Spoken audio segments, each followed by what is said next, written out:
84 लाख योनियों में जीव भ्रमण करते फिरते रहते हैं। कभी पशु हो गया, कभी पक्षी हो गया। भगवान दया करके मानव शरीर देते हैं कि इनका कल्याण हो जाए। तो हमें वह काम करना चाहिए जो आज तक नहीं हुआ। वो काम वही है जिससे भगवान मिल जाए। भगवान के मिल जाने से सदा के लिए दुख मिट जाएगा, सारे दुर्गुणों का नाश हो जाएगा।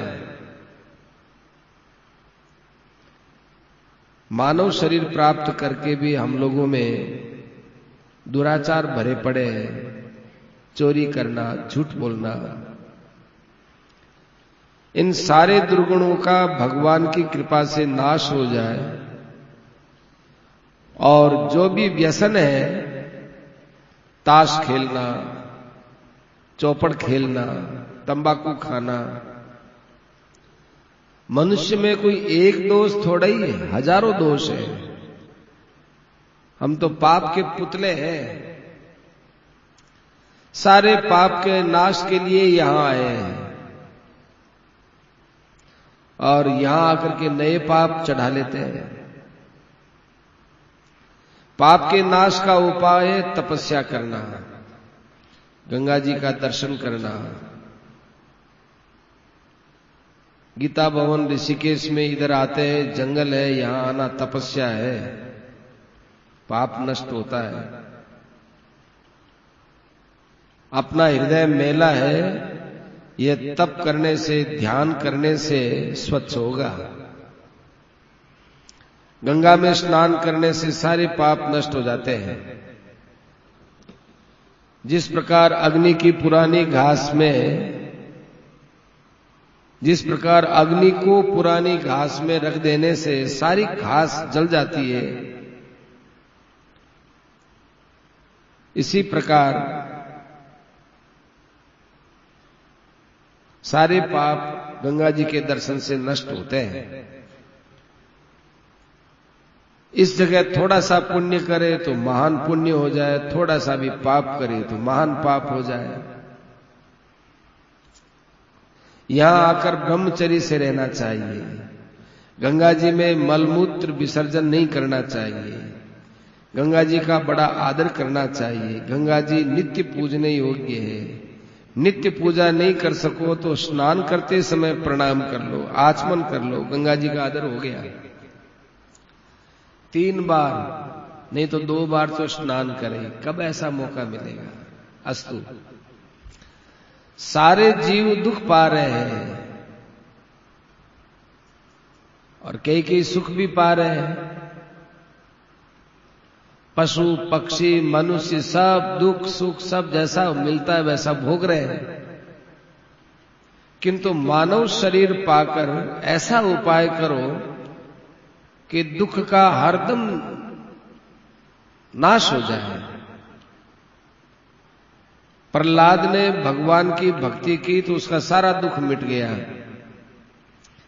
प्रहलाद को उसके पिता ने भगवान की भक्ति के लिए बहुत मना किया, परंतु उसने भक्ति नहीं छोड़ी। यहां तक कि उसके पिता ने उसे अग्नि में रख दिया।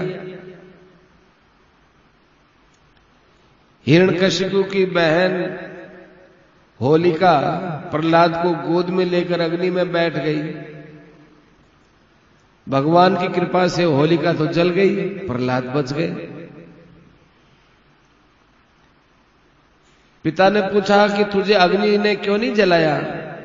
उसने कहा भगवान मेरी रक्षा करते हैं। उसके पिता ने कयादू के द्वारा जहर भिजवाया। कयादू देना नहीं चाहती थी, प्रहलाद को मालूम हुआ। उसने कहा मां दे दे, पिला दे, मेरा कुछ नहीं होगा। मां ने कहा बेटा मैं तुझे कैसे जहर दूं? प्रहलाद जी ने आखिर जहर का प्याला छीन लिया और वो पी गए। जहर नहीं चढ़ा। फिर सांपों के पास में जाकर डाल दिया। सांपों ने डसा, कुछ नहीं हुआ। सांप के दांत टूट गए। प्रहलाद जी पर तो जहर नहीं चढ़ा, हाथियों को छोड़ दिया, हाथी के दांतों से मसलवाया, पर प्रहलाद को तो फूल की छड़ी की भी चोट नहीं आई। प्रहलाद को पहाड़ से गिराया, वो भी नहीं मरा। फिर पिता ने कहा कि अब मैं खुद मारूंगा। प्रहलाद को खंबे से बांध दिया और कहा, कहां है तेरा भगवान, अब देखता हूं तुझे कैसे बचाता है। प्रहलाद जी ने कहा, सब जगह है, इस खंबे में भी है, वो तो सब जगह है। अच्छा, खंबे में भी भगवान है, यदि वो प्रकट हो जाए तो इस तलवार से तेरे को भी काटूंगा और भगवान को भी काट दूंगा।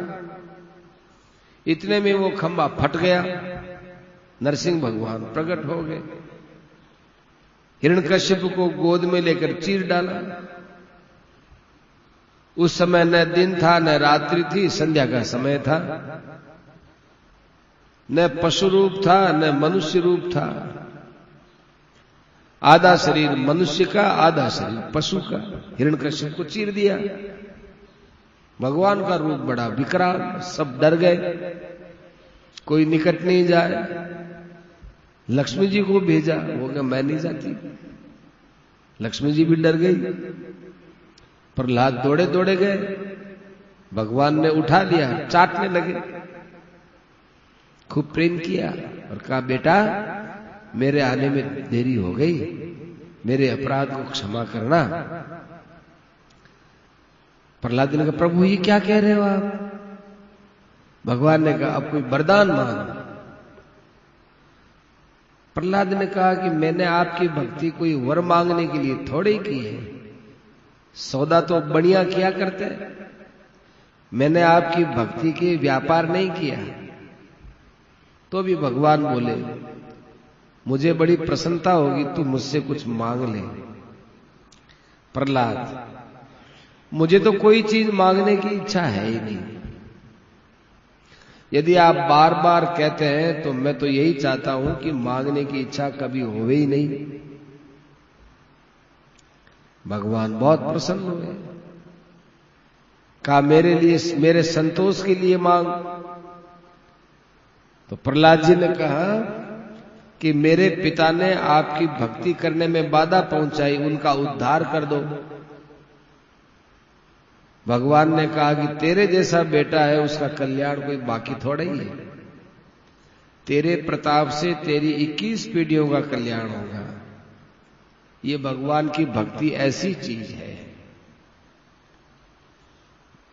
हम लोगों के लाखों करोड़ों जन्म हो गए, मरते हैं जीते हैं, सांप पशु पक्षी होने में कितना दुख भोगते हैं।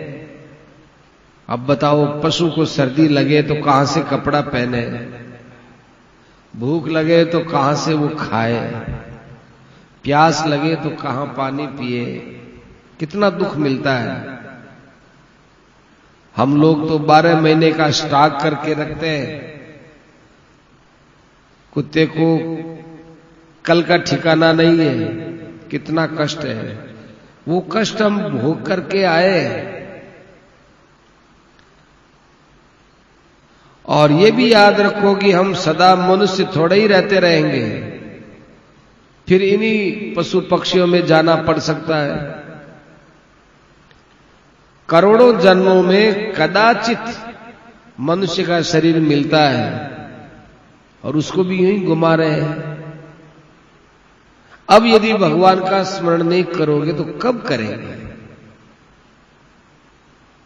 मनुष्य के अलावा तो और जगह कहीं कर नहीं सकते। बहुत दुर्लभ शरीर है, मिल गया इसलिए हमको सस्ता लगता है, वास्तव में बहुत दुर्लभ है। तुलसीदास जी ने कहा, आकर 4,84,000 जौनि भ्रमित यह जीव अविनाशी, फिरत सदा माया कर प्रेरा, काल कर्म स्वभाव गुण घेरा। कबहु की करे करुणा नर देहि, देत ईश बिनु हेतु स्नेहि। माया से प्रेरित हुआ ये जीव 84 लाख योनियों में घूमता रहता है।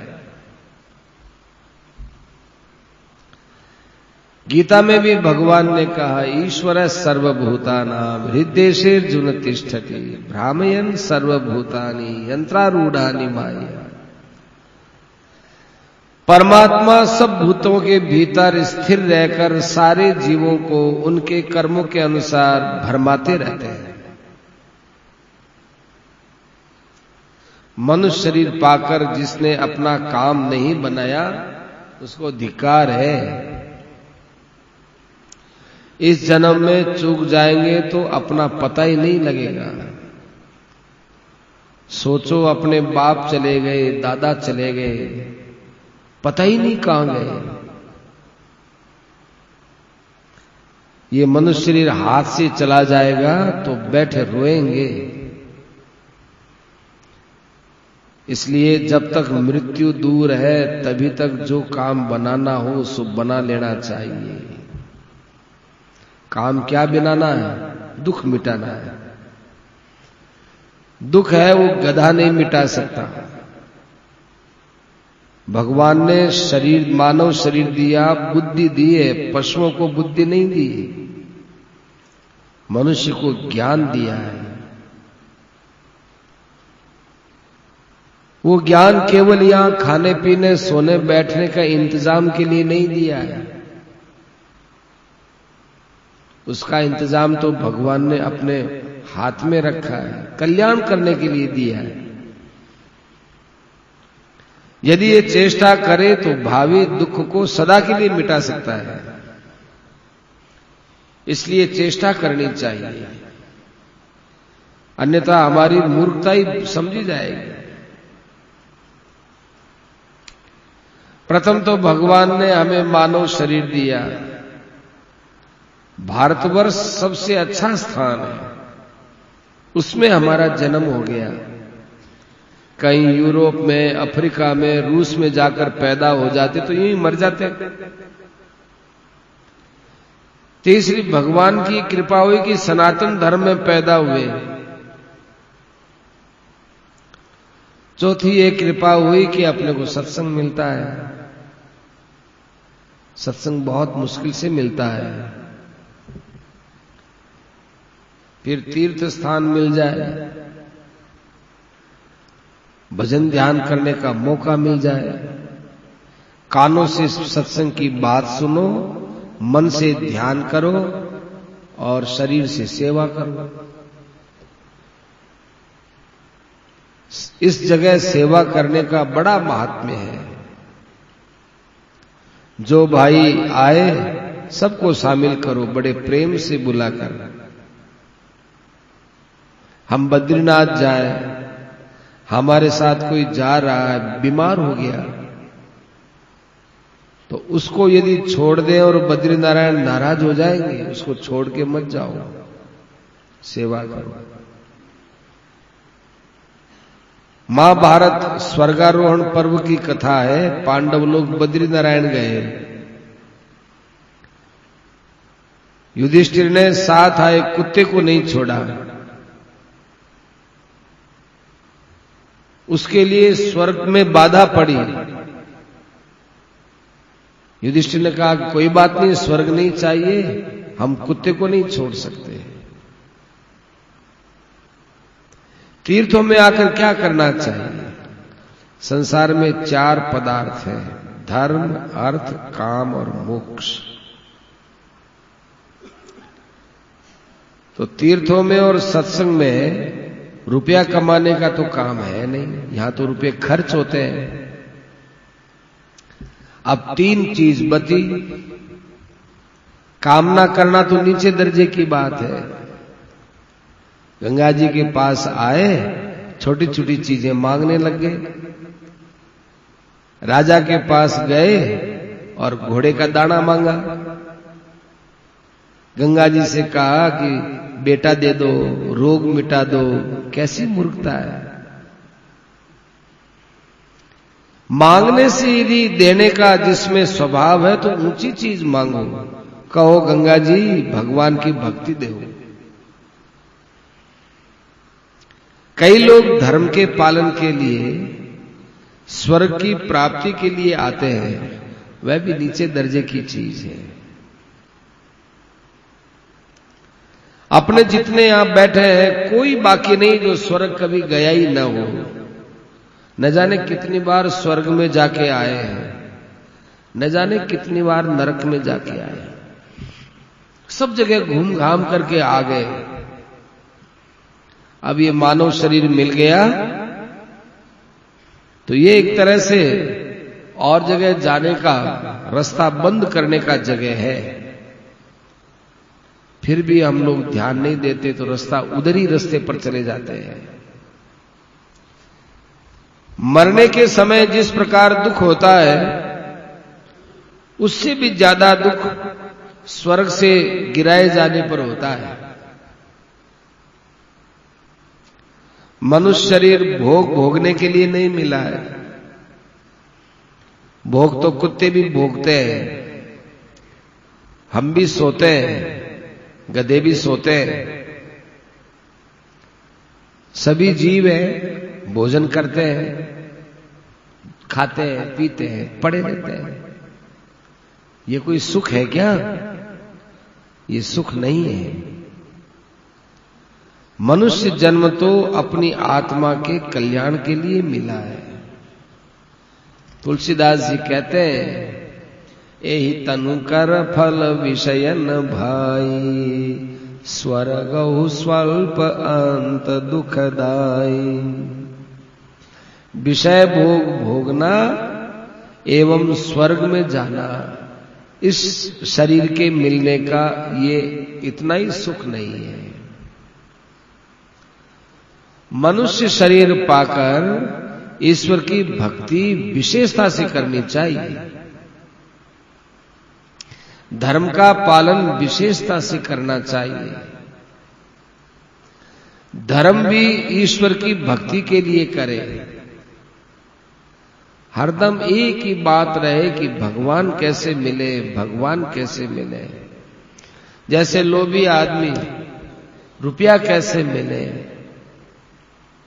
ऐसे भगवान की प्राप्ति के लिए लालायित रहना चाहिए।